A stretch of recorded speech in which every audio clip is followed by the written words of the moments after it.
Shalom. Welcome to Cup of Joe. We're here with Michelle Mikhli.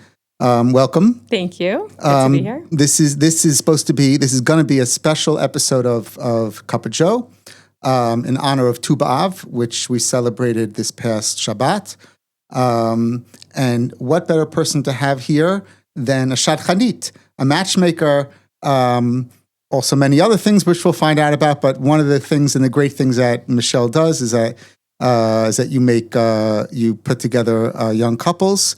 And the Talmud relates to us that there was one of the happiest days of the year was Tu B'Av, where the young people would go out and they would meet each other and they would start dating, make shiduchim, and that was a big celebration for Am Yisrael. And now we're seeing that as well in the context of this war. That what uplifts us and what people love to hear about are new couples getting married. We just heard about some women who were widowed; their husbands were killed in battle, and they started going out with people that they met. Many people also connected in some way to losses in the war, and it's something it's uplifting for all of us to hear about this. And in fact, our rabbi just spoke about last week that it represents, a look forward, a renewal, some kind of a comfort for us when we see new people getting married and meeting each other. So, what better person to have than you, Michelle? Let's find out a little bit how you came to this. First of all, tell us about yourself now. Like, you're a mommy. I know you have a family. Michelle's actually a good friend of ours in the community. Tell us about where you are at this point. Okay, my name is Michelle Mikhli. We moved 9 years ago from New York. I have 5 children, thank God. My oldest is 22. She just cut her choger, so she's finished with the army. Mm-hmm. I have a 19-year-old son who's in Agos. I have a 16-year-old. What's Agos? He's in the army. He's in a commando unit, which Agos is guerrilla warfare. Mm-hmm. He's still in his training now. He's home every Shabbos, every other Shabbos, but he's very busy. I have a 16-year-old daughter, and I have twins that are 12, a girl boy twins. Mm-hmm. We live in Buchman, and Buchman Modi'in. We live in Buchman Modi'in, right.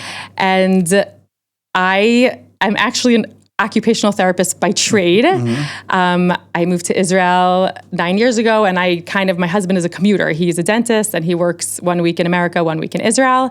So it was very hard for me to, start working up again, getting a license. So I kind of, just was setting up my family and kind of, volunteering here or there when I could. And during Corona, I randomly was visiting a friend who had surgery, and she was like telling me about a friend whose daughter was single, if I knew anybody, and I didn't. And I took her, her information, and I was sitting with a friend another day, and she was randomly telling me that her stepfather's nephew had a cousin that was available if I knew anybody for him. And I said, wait, I just heard about this girl. And I ended up setting them up. They did not get married, but they went out for 6 months. Mm-hmm. And I was very excited about it. And then I just started, it was Corona. I had a lot of free time. So this is, what year was this? So this was I think I started 2019. 2019. And before that, you hadn't made any shiduchim? Before that, I had not made any shiduchim. I always I dabbled, but not like anything serious. Like, I wanted to set up a single girl and a single boy because they were both single.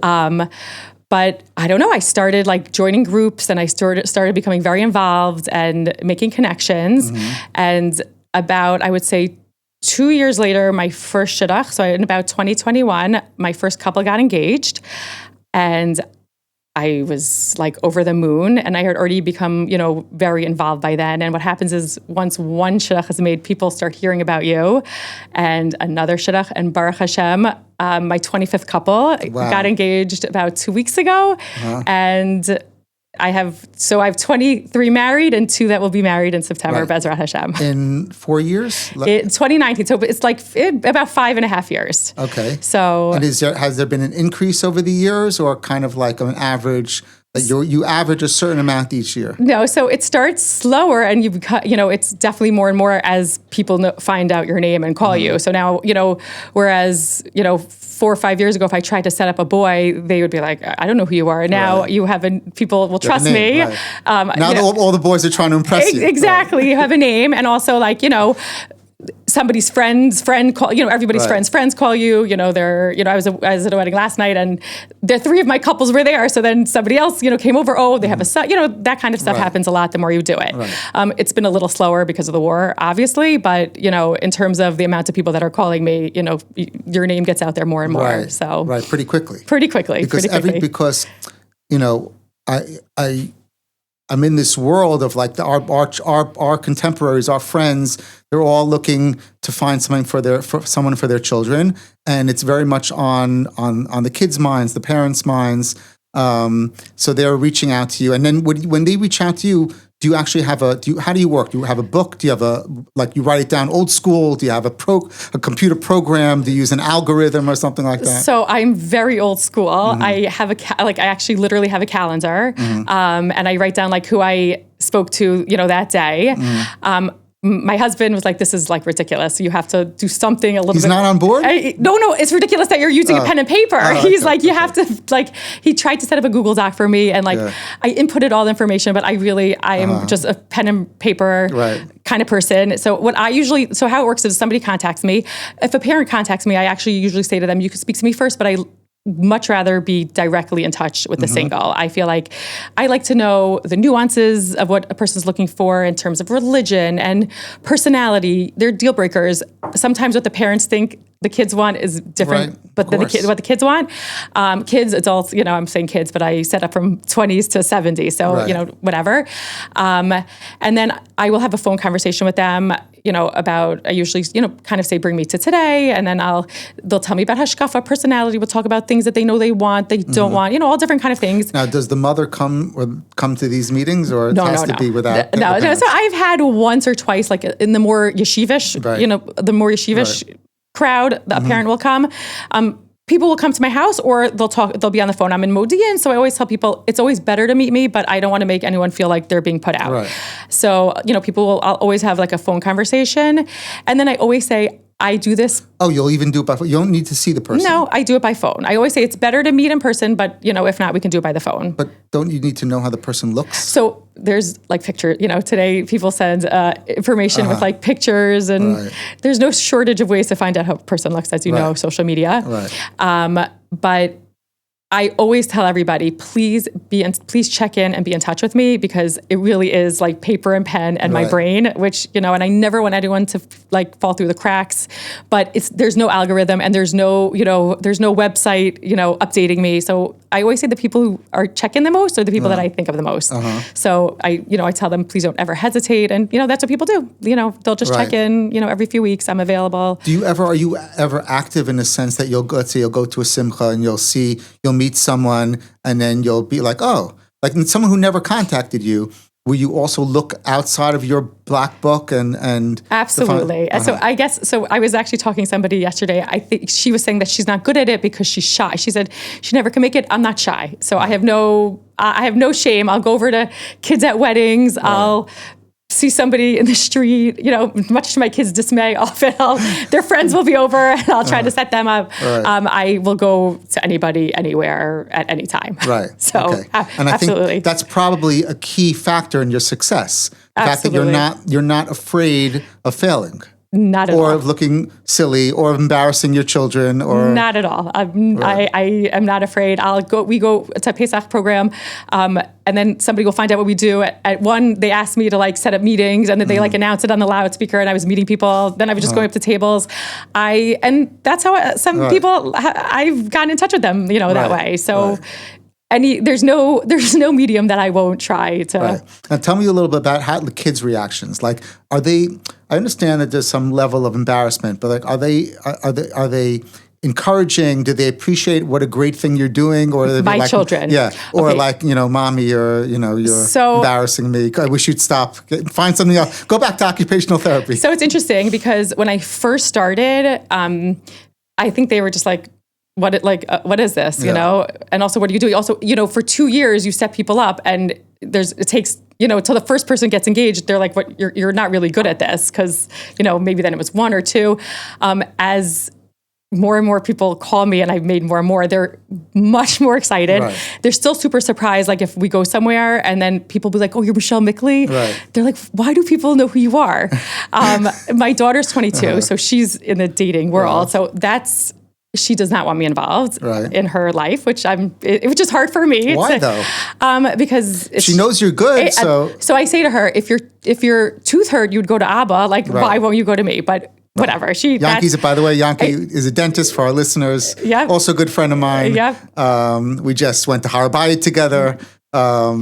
So I took him to my son, the Old City. We had coffee.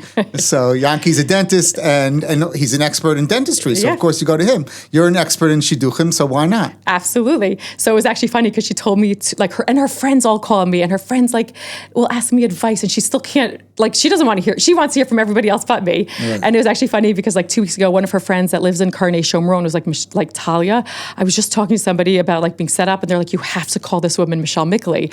And she's like, that's Talia's mom. And she was laughing that from Karnei Shomron. Right. So at this point, they're very excited. They get very excited every time there's engagement. They're on board. So it's very exciting for them at this point too. Now, is it only a certain kind of community? Are you active and you able to do this in other communities outside of your community?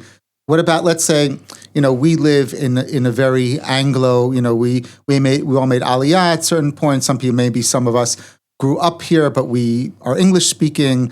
We live in a kind of neighborhood in Buchman that's somewhat homogeneous.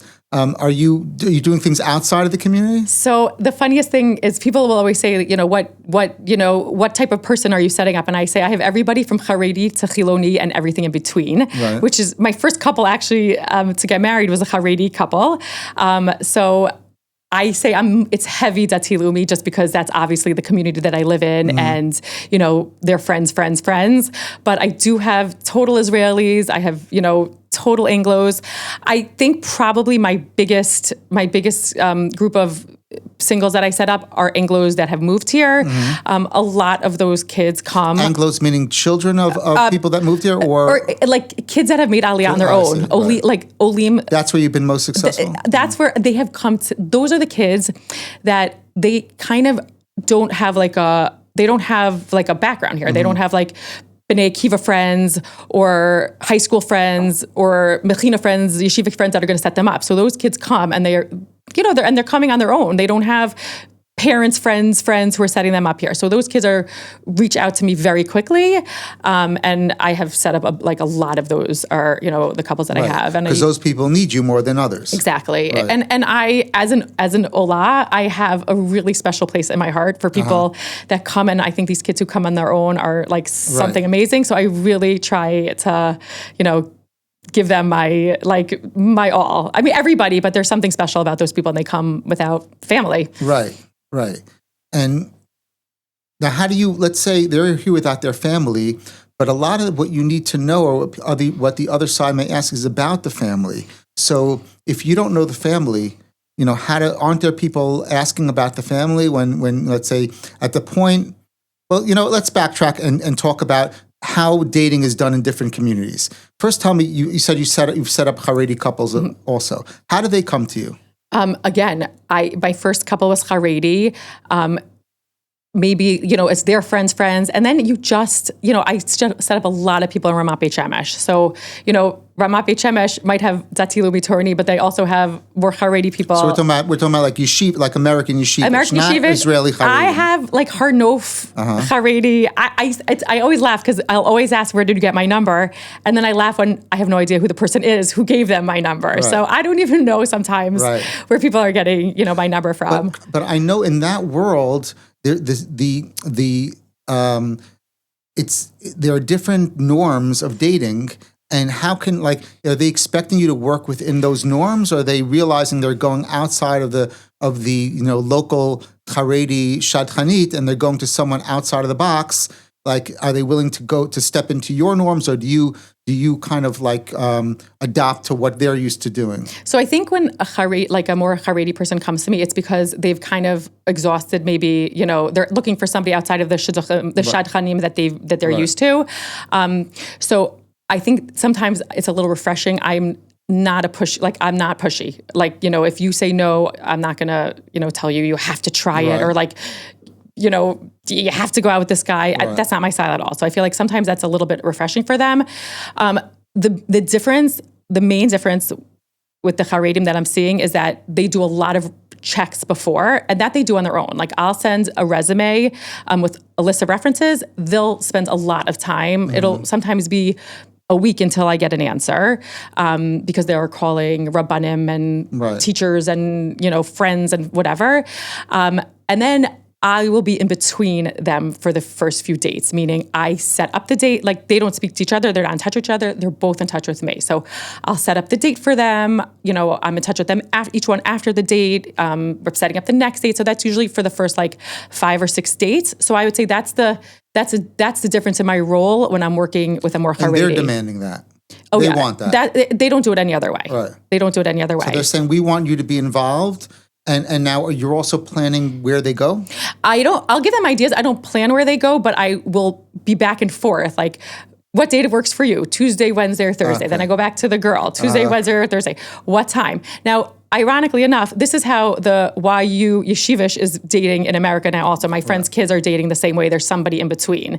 That's never how we dated, but so I find the Haredi here is similar to how my friends' kids are dating in America. Right. That there's a shadchan in between. The kids don't talk to each other until after, 5 or 6 dates. So I don't set rules for the people that I'm setting up, but I'm happy to help them in whatever way they're most comfortable dating. Right. I mean, I have a little bit of exposure to that also. So I have a son who's Haredi and dated and got married, and now is married and has 2 children in the Haredi world. And I have relatives who are in the yeshivish American world, and they're telling me that not only is the shadchan the go-between, but also kind of acts as a dating coach. Is that what's also demanded from you? Okay, so it's interesting. So I always say I spend so much time talking to, my singles, giving them advice. I do draw a line between being like a dating coach, because I don't feel like I'm equipped, certain things. If there's real problems, I think I'm I'll talk to people about the relationships, how they blossom, the different, that there's not one way, and, we'll talk back and forth about red flags. But I have definitely referred, some of my singles to, dating coaches, but so much of what I do is talking through, their, experiences, what's normal, what's not normal. I spend a lot of time doing that. What about giving them topics of this is what you should be discussing on the first date, this is what you should be discussing on the second date? Because I know that goes on it also. They're given topics. And so there's more rule, and I know with the Haredi there's more rules of what you're allowed to talk to and what you're not allowed to talk about on the first date. So I don't do that, but certain things that I thought were common sense, on going on a date, like for a boy, I don't think chivalry should be dead. I think a boy should still go pick up a girl from wherever she is, and a boy should have a plan. I basically will tell a boy, if it's the first time that I'm setting him up, certain things that are expected. Please be in touch with the girl within the first, if this is a Dati Leumi boy and I'm not going to be in between, please be in touch within the first, 24 hours after the date. Please let her know, if you want to go out again or not, don't get there, don't show up and say, hey, what should we do? So I had one boy, actually I developed really, really nice relationships with the kids that I set up, which is what I love doing. And one boy said to me, Michelle, I don't know, I can't get past a first date, all the girls. So I said, well, what are you doing? So he came to my house and we worked out, he was so cute. He's like, I'm going to tell my friends what you're telling me also. He had never even, some people, I guess, are not comfortable with their parents. They're not giving them any suggestions. So I basically said to him, this is what you do at a date. And we just he needed help. He needed help. And then Baruch Hashem, he's married now. And he just even said he had no idea. He had never spoken to girls in high school. And he really had no idea what to do. And he was kind of just, he's such a good kid and he was just getting it wrong. So sometimes I realize that the kids just need a little bit of direction in the beginning to just, know what to do on a date. Right. So, and how would that, let's say, how does that differ to, the Dati Leumi world, let's say the modern Orthodox Dati Leumi world? Like, what's your involvement there? You just put them together and that's it? Or no, so this boy in particular happened to be a Dati Leumi boy. He was like a more Torani kid. He didn't really go to Bnei Kiva, so he didn't really know girls. What I always say to somebody on the phone call, I say, I'm involved as much or as little as you need me. I said, some people just want me to set them up and they're done with me. They want me to send over numbers and then they don't really want me involved.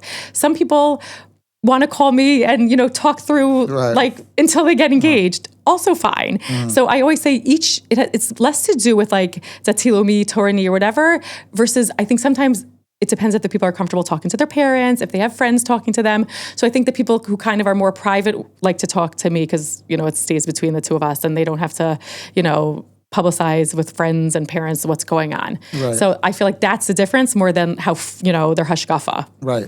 And let's say the parents' involvement, there's more parent involvement in the Haredi world. Oh, absolutely. Absolutely. How are the parents involved? The parents are doing reference. I mean, the parents are calling the references. So I had actually one Haredi father who said he wanted to meet the boy before the girl would go on a date. And I said, I actually think the boys are not going to want to do that. Even in the Haredi world, I said, that's a bit much, even for Haredi. Maybe in the circles that you're, that they would meet, that the parents would meet the guy first. Not even just on the date. He wanted to meet with the boy before, saying yes, before the girl going on a date. So I said, that's not the norm? I don't think I think they'll meet on the first date. They'll sometimes meet in the lot. The parents will be there for the first date. But he wanted to go meet the boy before even the girl. So I think that was over. Kind of like a gatekeeper. A gatekeeper. So I think I think a lot of Shadchanim had told him, that's not really okay. And I think he got it. But the parents are very involved, very, right. every step of the way. In the Haredim, they're much more the whole way. But the Haredi community it's also not homogeneous. Are there differences between, let's say the Ramat Beit Shemesh community, and have you ever done hardcore B'nai Brak, Israeli Haredim, or So I didn't know. So I had learned this also in the beginning. I just thought, what did I know? Yeah. So I'm really with American Haredim. I haven't dealt with Israeli Haredim a lot, but there's also something called modern Haredi. So that I didn't know about. So Haredi light. Yeah. So now I know the nuances of all the different ones. Modern Haredi is they grew up Haredi, but different. They don't do the army, but they'll go to movies. They're more in the modern world, but they still have the Haredi hashkafa. Right. So that's modern Haredi. And the parents may. Exactly. The kid may, exactly. Right. And Haredi light is also it's their hashkafa, but they're they're not sitting and learning, and they're they'll have TV in their house. So there's all different levels. They're more exposed to social media. Exactly. Right. And then how do you find so you have to find somebody like that, like a guy like that. You have to find a girl coming the same kind of. Yeah. So again, that's less of my.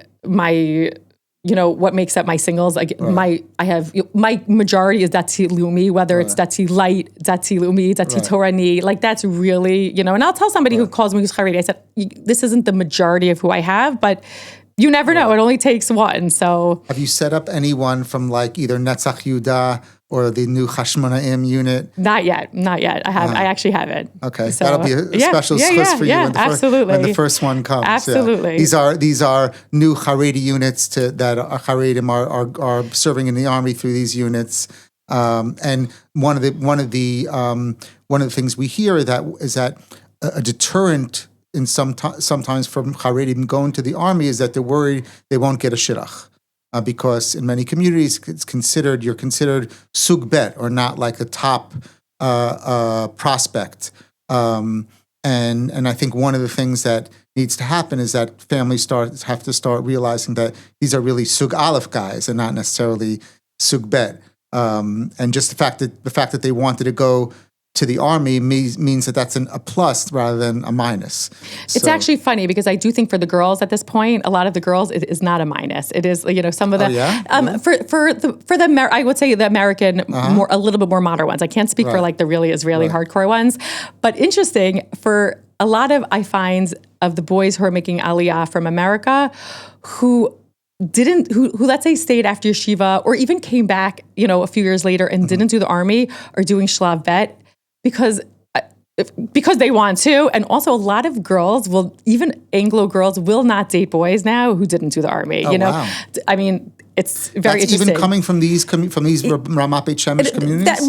More from American seminaries. Okay. I'm saying, you'll have an MMY, Midreshet, like those girls now, if they stayed for Sheirut, they do not want a boy who didn't do the army, which is very interesting. I find a lot of the boys now doing shlav bet, and they'll say to me, we didn't do the army, but we're planning on doing shlav bet next year, which I think is great. Good, whatever the reason is, it's great that they're doing it. Have you had any girls come to you saying, we don't want someone who didn't do the army? I mean, when I'm setting up like a Haredi, whatever, I know they don't need it. I don't have any Dati Leumi, Torani girls who don't want the army. It's right now, it's right. They're but stars. You never had someone who came to you and said we want a real serious bacher who's sitting and learning and didn't go to the army. You haven't had that. Like yet. A Haredi or Haredi. I have a girl who will tell me I don't want an army. I don't want to. It's a little bit of a sting for me, and I have to remember.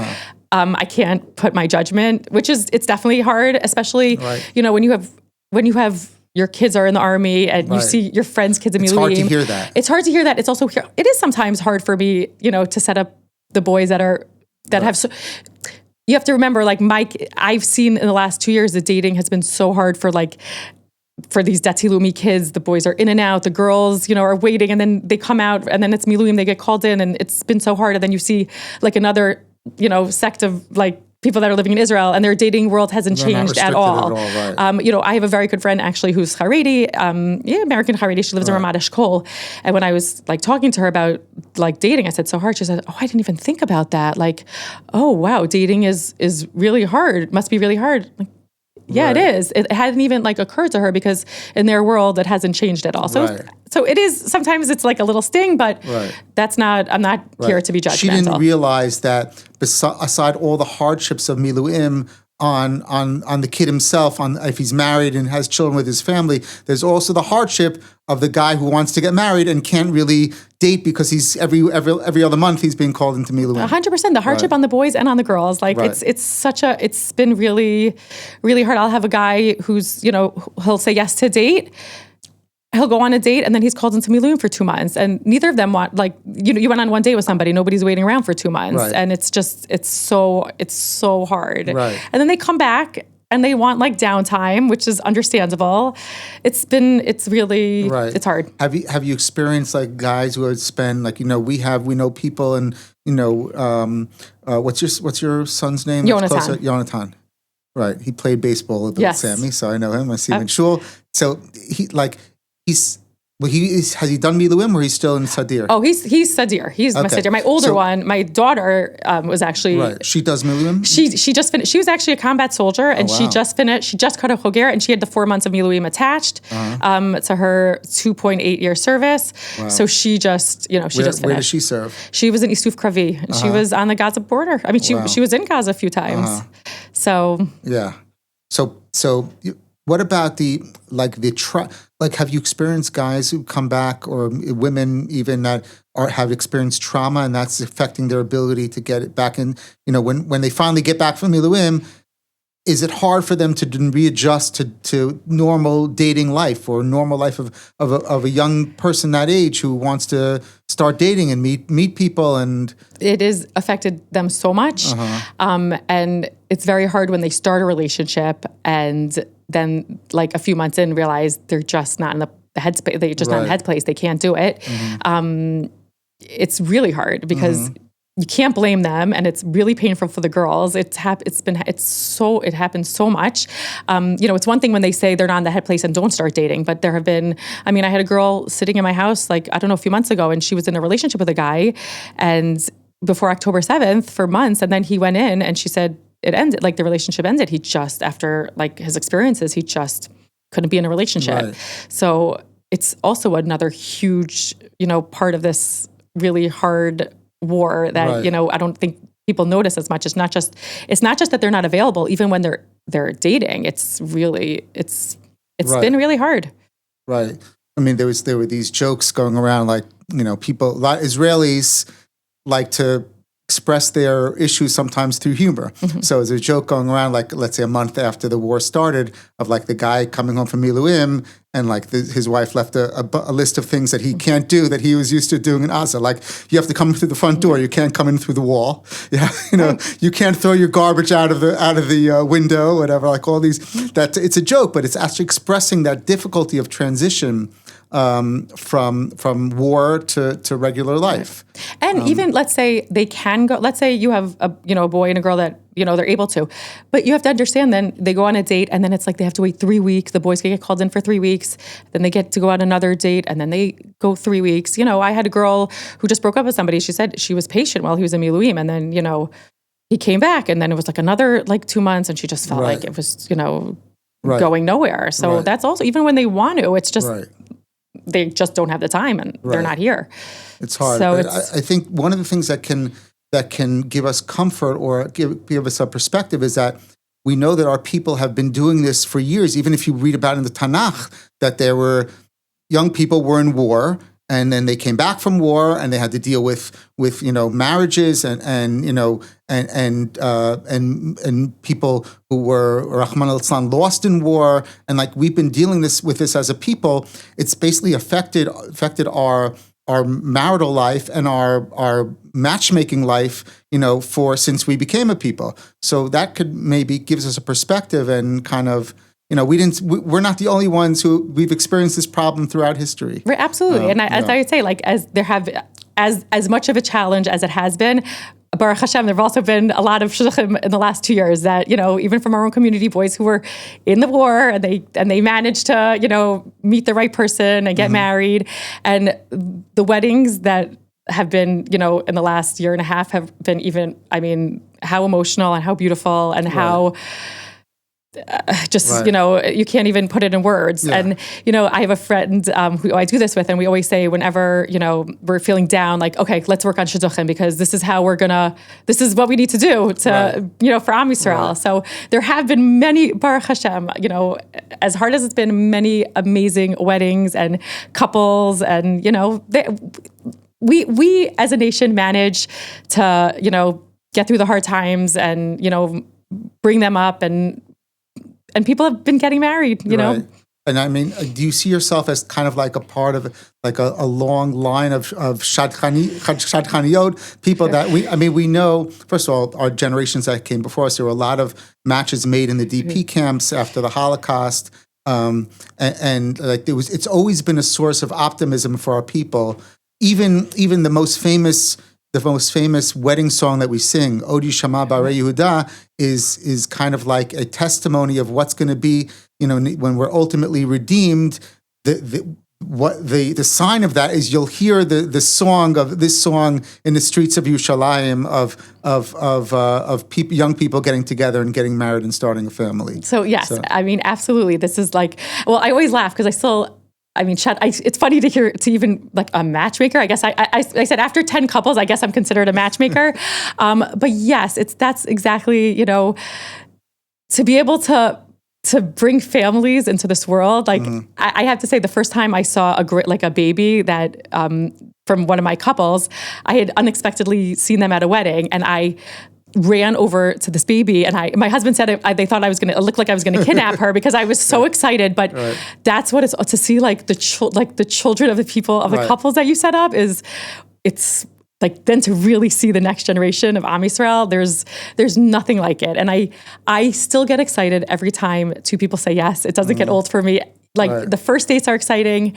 And just the journey is, to be able to go on the journey with these girls and boys. I said I was at a wedding last night, and I did not make the shidduch, but I had been setting the girl up for years. And when we saw each other, we were crying because I've been, you go through a lot, if you listen to what the kids are saying and you talk to them and you hear them, it's a journey, and you share in their emotions. I share, for better or for worse. Sometimes it's I care too much, but I can't do it any other way. Right. So in that situation where you were trying, and then did the girl did somebody else eventually set them up, or she found this particular story? Somebody had set them up a few years ago, and it didn't work out. And then she met him 2 years later, at a meal, and they ended up going out again. There's plenty of people are being set up by multiple people. So, I have friends, we're setting up the same people.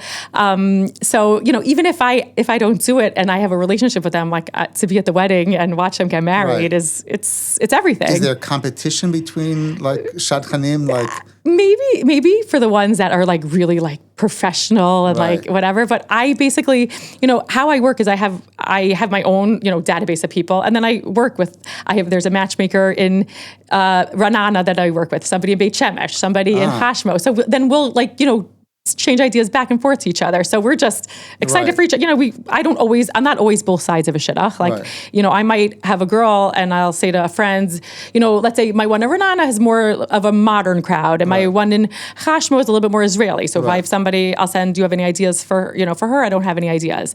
And that's, so I've made a lot of shidduchim with other people. So the other players in the field. Yes. Okay.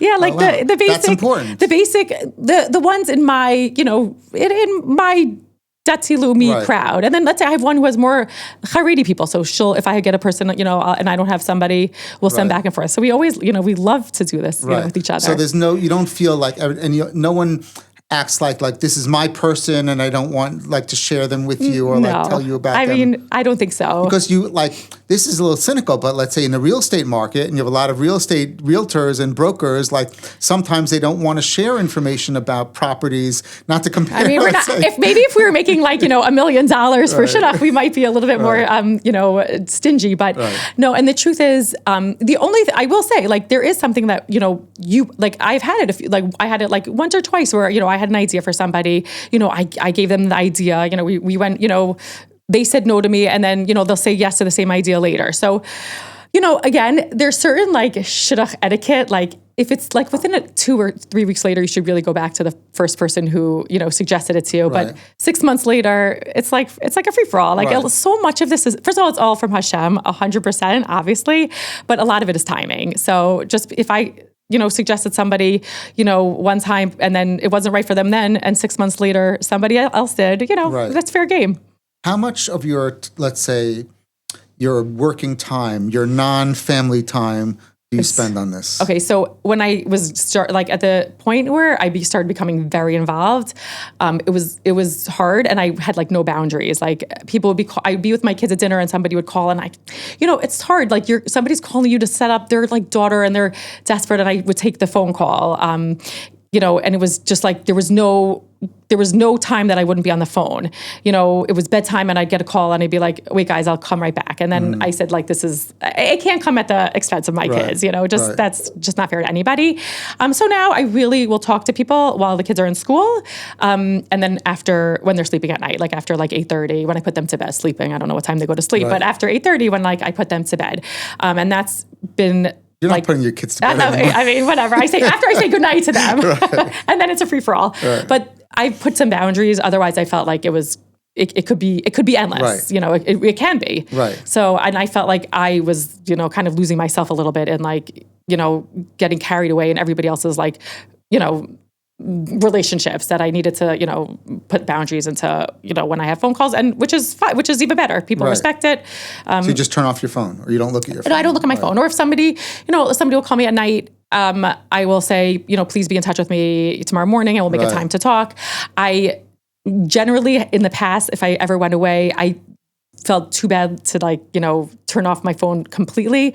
But this was the first time I went away for 3 weeks, and I said this summer, I am taking off 3 weeks, please be in touch with me July 23rd. So that was the first time Nobody I did does that anymore. So I felt, because it's not 5 minutes. It's, it's a phone call. And I really try not to set up a random person because they're a girl and a boy. And everybody knows that. Everybody who comes to me knows that. And I really think, and I'm going to talk to them. So I don't want to do it haphazard. So it's okay for me now to say, call me in 2 weeks. And I feel good about it now. Well, I guess part of that is because this isn't really this.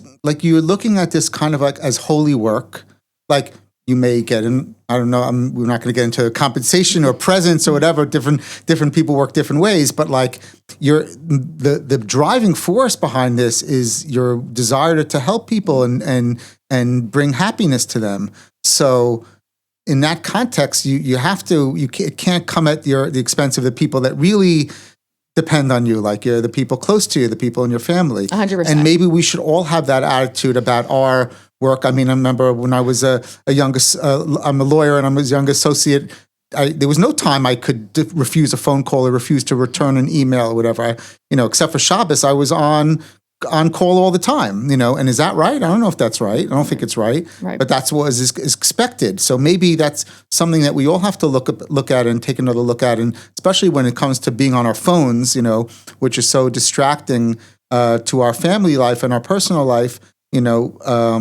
It sounds like you found a healthy balance for that. Right. I mean, if you ask my kids, I'm trying to. They might say I'm on my phone a little bit too much, but I really, I don't take, I really have definitely, tried to find a healthy balance, because again, and you can really talk on the phone for hours and hours and hours. And, there's always more to do. I can always sit for an hour and go through my list. There's no time that I don't have people to look through. Right. So, if I make set times, then I feel like it's better for everybody. Right.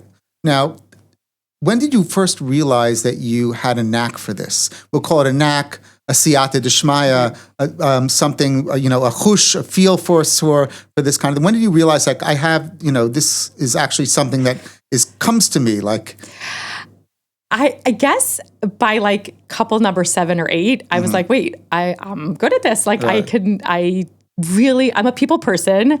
And I always say I'm a people person and I have a good memory. So I have a friend who I went to Morashah with from when I was 13 years old. And she used to always tell me I have a filofax of stupid information. I remember names and dates, and she's like, finally, you're doing something with your filofax. So I always say I have a good memory for names.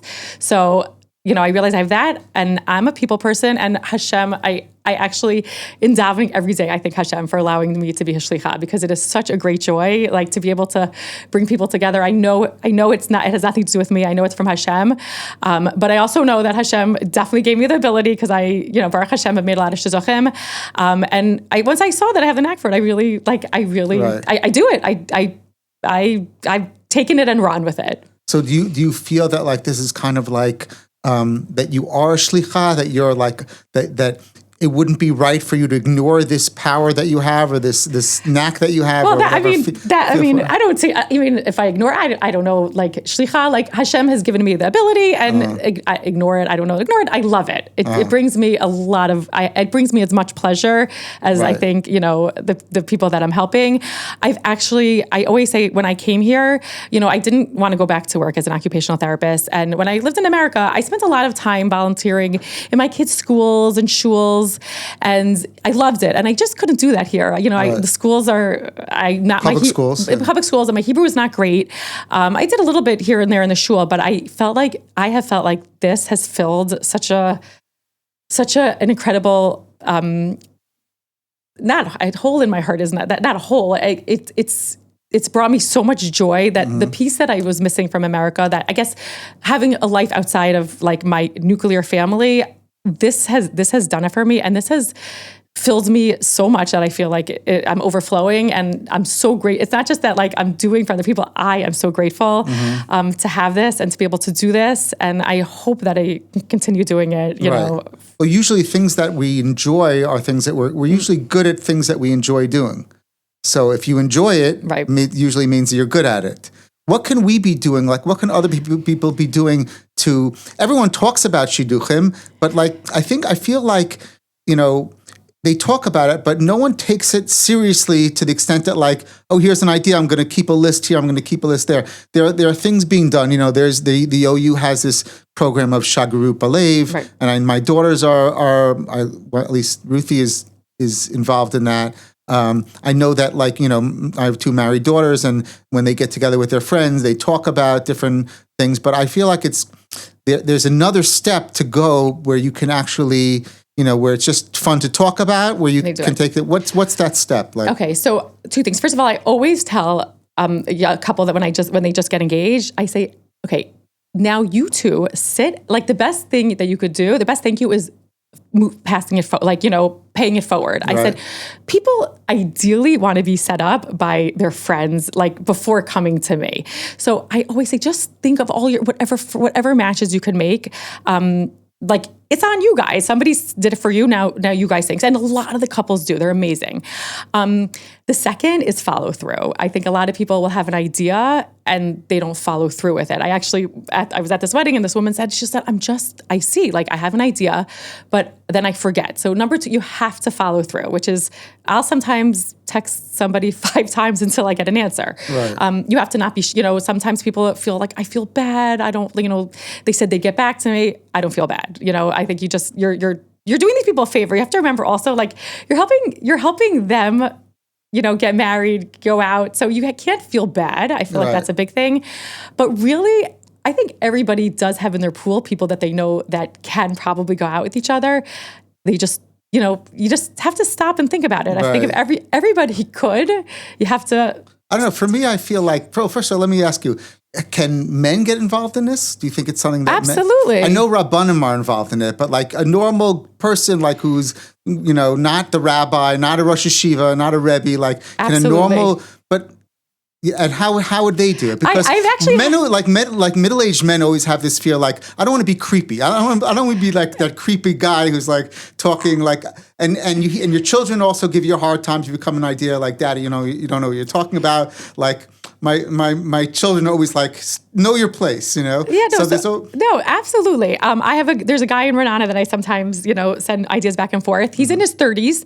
Listen, he's still young, like he's in his 30s. He knows people that are 10 years younger, so he doesn't like sit and have a conversation with girls. He'll bring me like more the guys, and the guys actually like to talk to him. So you don't have to go creepy. What does and he like do for a living? This guy. You know what? He actually he's in a chinuch in some form. Right. I'm not exactly sure, but he again he's access to these guys. He has a relationship with them.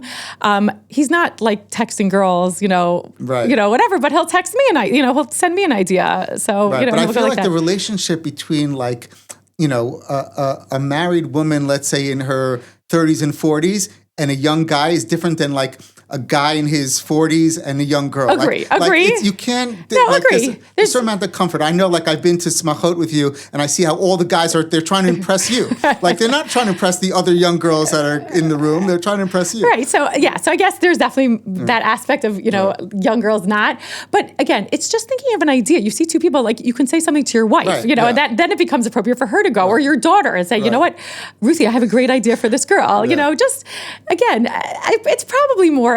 I mean, not to sound like, sexist, it probably is more of a woman thing. Right. We have a different intuition and, you are talking, very personal things. Right. But again, if somebody ever pops in your head, go to a woman and say, right. go, here's an go idea. do it. Here's an idea. Right. Here's an idea. It's all good.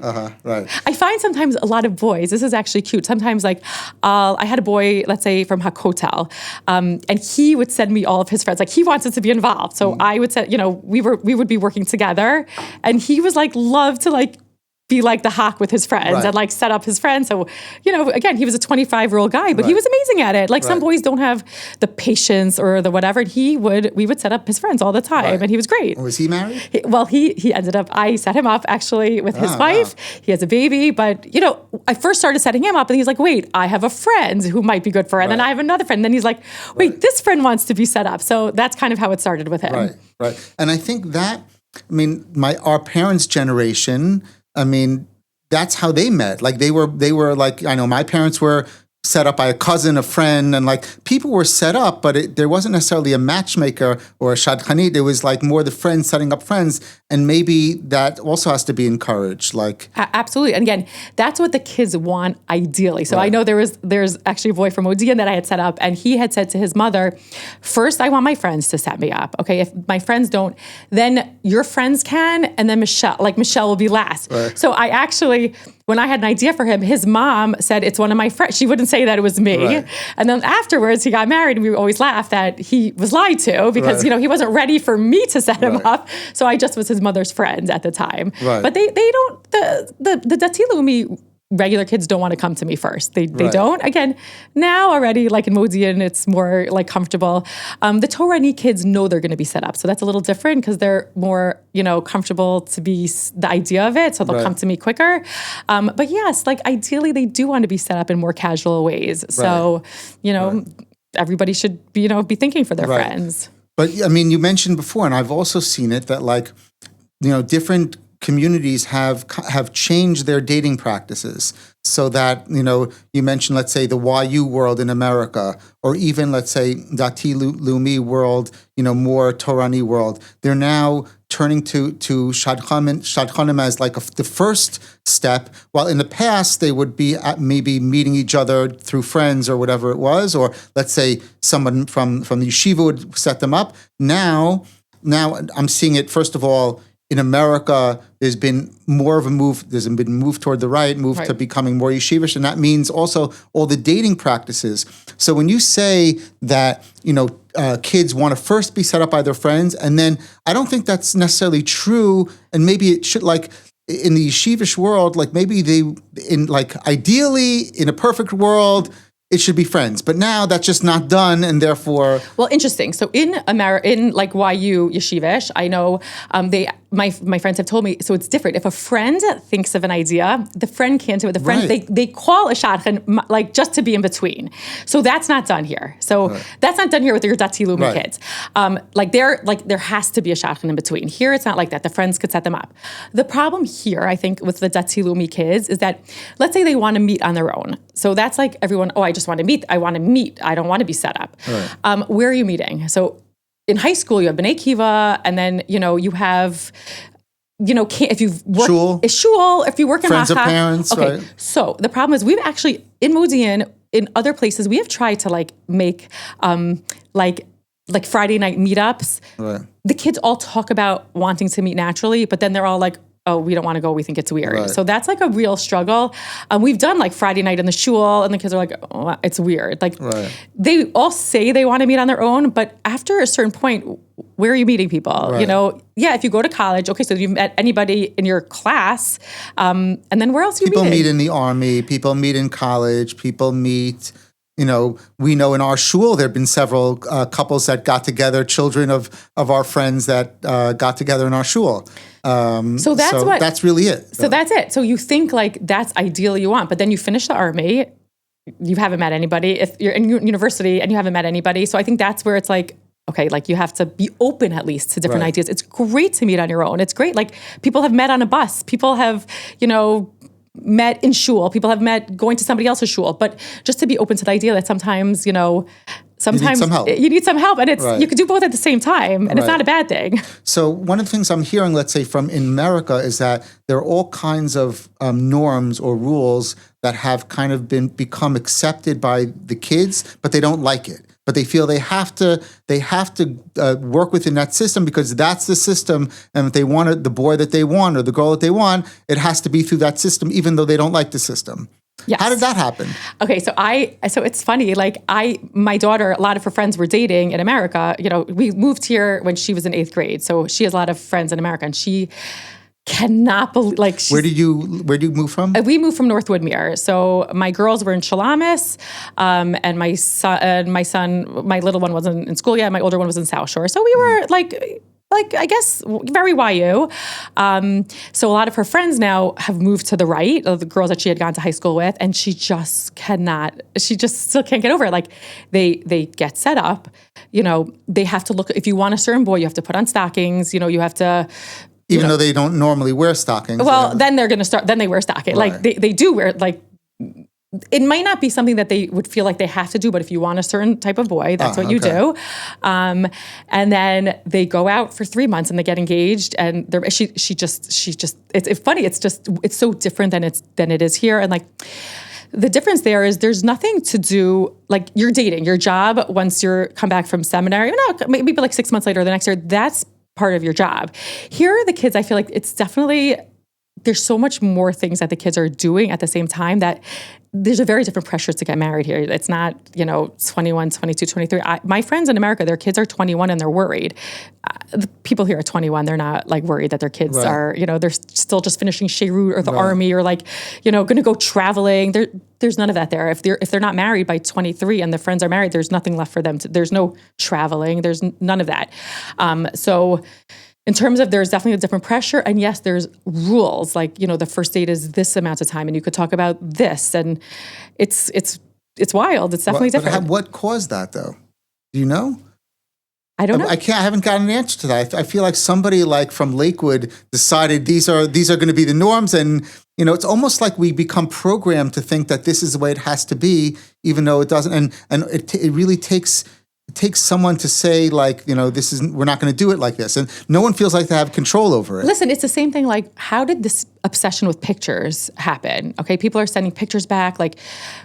Pictures of the prospects. Of the prospects. Like, there are very few people that will not look at pictures, and those are my favorite. I always say the boys and the girls that don't look at pictures, I kudos to them.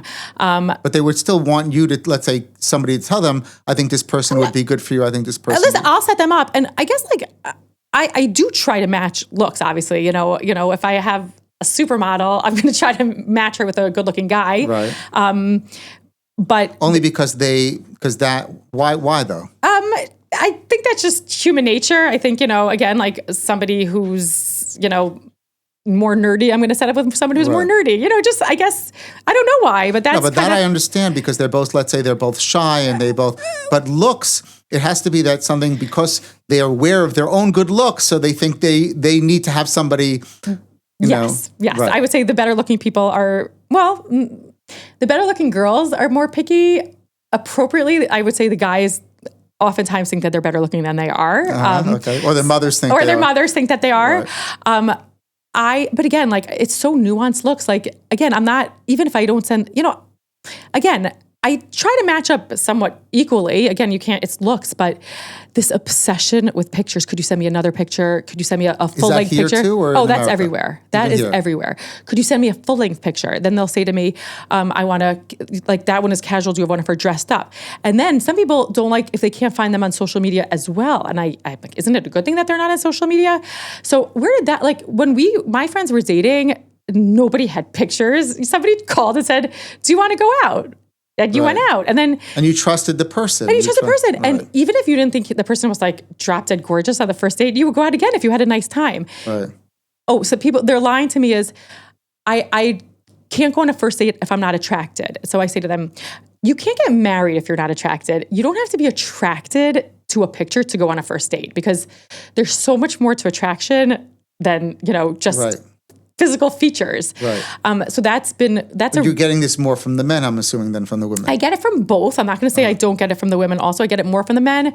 And I would say that's the dark side of this that really, it tears my heart. Like, if it tears also, my heart. Pictures don't, I would say that maybe they want to see the person, or they want to see one of their friends have met the person, but a picture is not necessarily, even of the looks, it doesn't represent it properly. It's so ridiculous. I always say, like, I have all these people's pictures. I once went to, when I first started, I went to a wedding and I had been setting up all these kids. I did not recognize most of the people whose pictures I've been staring at. They were either better looking or not as good looking. Right. So, and people are just so much more than their picture. Right. So to me, that's like and we all say it, all of, like, us matchmakers, but we keep on doing it because that's what they want. That's what Now, what about pictures of other people in the family? Like, have you had any men that said, I want to see what my future mother-in-law looks like? No, thank God. I've never. Because I've heard that goes on in America. No, so here I've never I want to see a picture of my future mother-in-law's Shabbos table. No, so that I've not heard from here, thank God. Sometimes people want to know about the family, definitely questions about the family, but I've never gotten, like, can you show me a picture of the family? Right. So definitely haven't gotten that. Right. Now, in terms of the questions that there's so much to talk about here. I feel like we're not going to have enough time. I know, there is. But, like, in terms of, like, the family, are there some certain red flags when you hear about something in the family that you'll say to the person, like, this should be a concern for you or not a concern, and maybe you want to look into this a little more. You want to make sure that the person was not affected by this, whatever the issue is in the family. Do you have that at all? Yeah. So sometimes I always say it's a little harder when I know, like, if I know specific, things that aren't necessarily positive about the family, because I'm sure in every family, there's some kind of skeleton. Sometimes it's where people wear it on their sleeves, and times they don't. What I do is, because I feel like it's a lot of responsibility for me to, be responsible for every single thing about like, I can't know everything. So what I will do, I'll, send them information, and I always say, please do your own due diligence. Right. I could tell you what I know, but there's so much I don't know. So please ask for references. Please ask around, find people that know both of you, because I can't have it on my head that, I set up somebody with, somebody who's, I don't know, uncle is a serial killer. I don't know what it is, but I need everybody to take their responsibility to do their own due diligence. Right. That is, I'm very clear about that, because I don't know everything. You know, Right. I just know what people, unless I know the family personally, I don't know. Right. These people are coming to me. I don't know their families. I know what people are telling me. But will you tell them how to do due diligence? Like one thing, let's say person lists references, but maybe call other people. Maybe don't call the people in the references and call them in addition to other people that aren't listed, or the best, the truest reference, the only I feel real reference, other than, the references people will call references. Sometimes the kids will call references to find out hashkafa and personality. The only real reference is if you know somebody, it's somebody that you trust, that gets you information about a family. Otherwise, right. you're calling, when I mean references, like do your own due diligence, I mean find people that you know and trust, that know them. Mm-hmm. Because otherwise, like you said, you're calling people on their references. Right. Those are people that know them. Those are people that, they're going to give good information about. And again, it is hard to find, it's hard until you marry somebody. Do you know like all the ins and outs? You don't. No. But I said the best way is if you somebody that you trust and you could find, if it's a family from Efrat and you have, a relative in Efrat, ask them, as opposed to calling somebody right. that they wrote from Efrat. Right. Right. That's the best, to me, that's the best due diligence. Right. Now, I'm assuming you didn't meet Yankee this way. Okay. So that's actually funny okay. Because I think everyone wants to know how the star Shadchanit met her husband. Okay, so it's actually ridiculous. We grew up down the block from each other. We know each other since we're 12. I think he had a crush on me when we were 12. In Cleveland. We're both originally from Cleveland. Right. We lived down the block. I think he followed me off the bus once, and I told him to stop following me. Mm-hmm. And then when we were 15, we were both involved in NCSY, and we started going out. We dated for 5 years from the time we were 15. We got engaged. His Shana Bet. Yankee was in... I was in MMY. We were both in. I went to MMY. He went to Mavaseret, and then he went back Shana Bet to Mavaseret, and we got engaged to Shana Bet in January. Oh, we were the second MMY Mavaseret couple. Uh-huh. So I have never actually went on a date in my life, right. which is why it's so hilarious. But I always say that I never appreciated how lucky I was to never have to go on a date, and right. doing this has made me so grateful for the way that we were able to meet. Right. And in the beginning, I think it was hard for me to even I'd be like, just go on a date. Like, what's the big deal? And through doing this and through talking to people, it's not an easy process. It's not easy to just go on a date. And I have much, much more appreciation for people right. who have dated, because I was not one of those people. Right. But don't you think that kids should be having fun on dates? Like, maybe that's something that's been lost, like with all, depending on the community, but with all like the norms and the procedures to follow, like, are we losing the fun that's supposed to be from this? Yes, I do think so. And I think that's why in the beginning, when somebody will be on a third date, they'll be like, I don't know yet. It's a third date. It's the third time you're spending with somebody. Right. Are you having a nice time with them? Like, right. do you want to spend more time with them? Do you want to get to know them? That's all you need to be thinking about. You do not need to be thinking, are you getting married to this person? And I always say, like, if you know somebody and if you meet somebody naturally, let's say in camp, and then you start dating them, you've already known them. So your first date is not your first date. You're going on a first date on a shech date. You don't know anything about them. You're really just starting. So it's not always going to take 2 or 3 or 4 or 5 times until you feel like, oh my God, it's like amazing. Just get to know them. Just have fun. Just right. take a breath. But at what point do you ever have a situation where like a couple will come to you, or like a girl or a boy will come to you and say, like, we've already gone out on let's say 8 or 9 dates. I don't know, whatever the number is. And I just don't know. I don't want to break up. I don't want to keep dating. I've heard stories that could go on for a long time. Like, what do you tell a kid then? Okay, so I always say if it's like 8 or 9 dates, is it getting a little better? Are you looking forward to being with them? Are you dreading it? Because if you're dreading it, it's not good. It's not good. If you're looking forward, that's good. If you're looking forward, it's good. Right. And it doesn't have to be like you're dying to see them. Right. Are you looking forward? Are you enjoying it a little bit more than you enjoyed the last? Right. Those are great questions. Right. Is there something a little more fun than the last time? Did you learn something about the person? It doesn't have to be great. if it's bad, I never push somebody. If it's bad, like it's bad. But it doesn't have to be like amazing for you to keep on going. And I would just go until, and usually at some point where it's like, I don't know, 3 or 4 months and it's like just stagnant, then people, you know, it's not meant to be. But how do you get them to trust themselves? Like, is that a hard thing to get kids to trust their own intuition? So I do think some of the problem, it's not intuition, is that a lot of the kids now are very connected to social media and, you know, movies and Facebook, and what they think is love or real, what they think needs to happen is not actually love or real. Like they actually think there's going to be fireworks, like, you know, and that's like everything they know. So it's less about like trusting themselves, but learning like it's like life is not about the movies, and you have to have like amazing feelings and butterflies and all those things, but it's not the movies. And I think that's like more of a challenge than getting kids to necessarily trust themselves. I think it's, okay, like forget everything that you saw on Instagram and whatever, because you know that's not actually real. So once you can kind of take off that layer, that's what's more of a challenge, I think, in today's dating world than even having them trust themselves. Right. But that's in a community where you grow up exposed to pop culture and media. Absolutely. But what I find perplexing is like in the yeshivish world, where apparently they didn't grow up with any of these things, sometimes you feel like they're even more focused on physical things, on how the person looks and you know, whatever, how heavy they are, how thin they are and everything. How do you explain that? Like you're supposed to not have been exposed to any of this stuff. So I don't know why, because I know, like, you know, men will be men and women will be women and everybody will have attraction, whatever. But it's still funny to me when like I'll have a 45-minute conversation with a guy and he's talking about Torah and like, you know, that's like the main thing and whatever. He's going on and on about like mito and whatever. And then I'll send him a picture of a girl that I think is like a pretty girl. He's like, I don't like her look. And again, he's not doing anything wrong, but it's like pervasive, this like obsession with looks. It's everywhere. How do we change it? That's the $1 million question.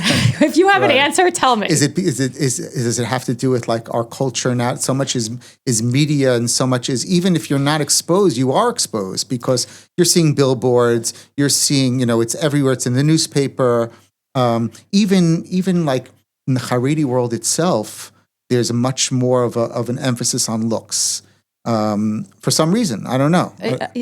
Totally. And I just, like we always say, when we were like, you wanted to be like, we were dating, like you wanted to be attracted to somebody, don't get me wrong, but it wasn't like, oh, this is my look. She has to have this color hair, this, whatever. Now, this is my look. I'll have this like dark Sephardi guy tell me he only wants a girl with like blue eyes. Like you're 20 years old. You don't have a look. It's wild. So that's, you know, and we've tried a few times. Like I've been on some groups where people are like, let's just a month of no pictures. Kids aren't going to go out. It's just the bottom line. Right. It's crazy. It's the big, I would say it's the biggest, in the end, it's the biggest stumbling block to kids because it's the biggest reason kids say no. And it's so chaval because so much more, and sometimes they'll even meet them in person and end up, you know, saying yes later or whatever it is. But I always say it's actually the biggest stumbling block in, you know, the dating world now, but one that nobody knows what to do with. Right. Okay, well, this has been a great conversation. There's so much more to talk about. I'm so happy and grateful to you for coming on. And I think that it should be an inspiration, first of all, for all of us to maybe think more about this, follow through. Don't be afraid of failure. Don't be afraid of looking silly. We could all get more involved in this and hopefully increase young people meeting each other and more families and more marriages, because that's our hope and that's our ultimate optimism. So thank you very much for coming on. Thank you for having me. Okay.